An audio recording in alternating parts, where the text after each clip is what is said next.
પાકિસ્તાનમાં આવેલ વછરાજ દાદા મંદિર. પાકિસ્તાનમાં આવેલ થરપાકર જિલ્લાના ડીપલો તાલુકાના ઓનેહરિયા ગામમાં વછરાજ સોલંકી વીર વાછરા દાદાનું ભવ્ય પ્રખ્યાત મંદિર આવેલું છે. પાકિસ્તાન સ્થિત હિન્દુઓ માટે આસ્થાનું કેન્દ્ર વછરાજ સોલંકી વીર વાછરા દાદાનું મોટું ધામ ઓનેહરિયા ગામમાં આવેલું છે, જ્યાં વર્ષોથી મેળો ભરાય છે અને દાદાના મેળાની ઉજવણી થાય છે. હજારો ભક્તો દાદાના સાનિધ્યમાં માથું ટેકવે છે અને ભક્તિભાવ કરે છે. પાકિસ્તાનમાં આવેલ આ મંદિર વિશે મંગલસિંહ રાઠોડ જણાવે છે કે અમારા વડીલોને કહેવા મુજબ ઓનેહરિયા ગામમાં વછરાજ સોલંકી વીર વાછરા દાદાનું ધામ આવેલું છે. ત્યાં લોકવાહિકા અનુસાર વર્ષો પહેલાં જ્યારે વછરાજ સોલંકી વીર વાછરા દાદા હિંગળાજ માતાજીની યાત્રા કરવા ગયા હતા, ત્યારે તેમની સાથે મોટા પ્રમાણમાં લોકો હતા અને દાદા અહીંયા રોકાયા હતા. ત્યારે ઓનહરિયો ગામની આસપાસમાં જે ગામ આવેલા છે, ત્યાં રાજપૂત લોકોની ખૂબ મોટા પ્રમાણમાં વસ્તી હતી. ત્યારે આસપાસ લોકોને ખૂબ સેવા કરી હતી. વછરાજ સોલંકી વીર વાછરા દાદાએ રાજી થઈને વચન આપ્યું કે મારી દુઆ તમારી સાથે રહેશે અને તમારી દુઃખની ઘડીમાં તમે મને યાદ કરજો, હું તમારા બધા જ દુઃખ દૂર કરીશ, એવું વચન આપેલું છે. અને આજે પણ ત્યાંના હિન્દુઓ કહે છે કે વછરાજ સોલંકી વીર વાછરા દાદાને આજે પણ દુઃખની ઘડીમાં જો યાદ કરીએ છીએ તો અમારા દુઃખ દૂર થઈ જાય છે. વછરાજ સોલંકી વીર વાછરા દાદા ધામની આસપાસમાં હાલે હિન્દુઓમાં રાજપૂત જ્ઞાતિ તેમજ અનુસૂચિત જાતિ અને ભીલ જ્ઞાતિના ગામ આવેલા છે, જેમાં સોલંકી પરિવારમાં શ્રી ખેંગોજી સોલંકી ગાદીપતિ હતા. ત્યારે અત્યારે એમના પુત્ર શ્રી ભાગોજી સોલંકી ગાદી પર બિરાજમાન છે અને ગાદીપતિ છે.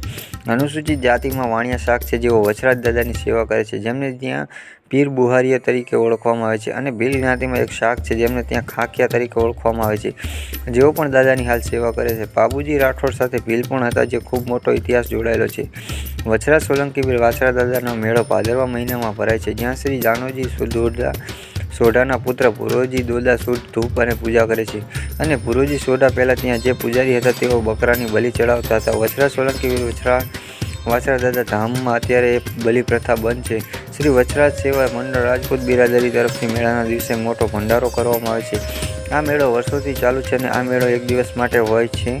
આખો દિવસ મેળામાં સત્સંગ, ભજન, કીર્તન ચાલુ હોય છે. વછરાજ સોલંકી વીર વાછરા દાદાનો મોટો ચમત્કાર એ છે કે આસપાસના વિસ્તારમાં કોઈને કૂતરા કરડે કે નાગ કે કોઈ ઝેરી જીવજંતુ કરડે તો લોકો વછરાજ સોલંકી વીર વાછરા દાદાના ધામમાં આવે છે અને દાદાનું ધૂપ કરીને તેને ચપટી ખાક ખાય છે. અને આજે પણ વછરાજ સોલંકી વીર વાછરા દાદાનો ચમત્કાર કે તરત બધું મટી જાય છે અને કૂતરું કરડ્યું હોય તો ક્યારેય હડકવા ઉપડતો નથી. જ્યાં શ્રદ્ધાનો વિષય હોય ત્યાં પુરાવાની જરૂર નથી હોતી. અને અહીંયા તો આજે વછરાજ સોલંકી વીર વાછરા દાદાના પુરાવો આપે છે. વછરાજ સોલંકી વીર વાછરા દાદાના ધામ ખાતે મેળામાં હિન્દુઓ મોટી સંખ્યામાં દર્શન કરવા માટે આવે છે અને મેળામાં અનેક રમતો પણ રમાય છે. હવે ત્યાં મોતનો કૂવો, નાનો મોટો ચકડોળ તેમજ અશ્વદોળાની મબલા ખોળ યોજાય છે, જે મેળામાં આકર્ષણનું કેન્દ્ર હોય છે.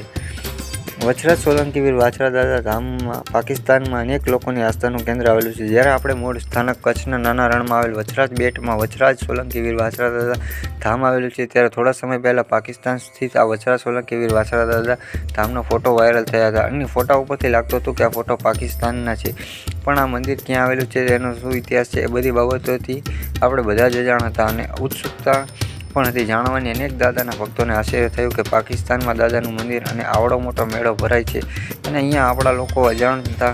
અને આ બાબતમાં મારા પરમ મિત્ર અને વછરાજ દાદાના ભક્ત સુરભા ચાવડા પલાસવા વાગડ, જેમણે મને જણાવ્યું કે ગમે તેમ થાય આ બાબતની માહિતી મેળવો અને વિગતવાર લખો, જેથી અનેક દાદાના સેવકો પાકિસ્તાનમાં આવેલ વછરાજ સોલંકી વીર વાછરા દાદાના મંદિરથી પરિચિત થાય છે.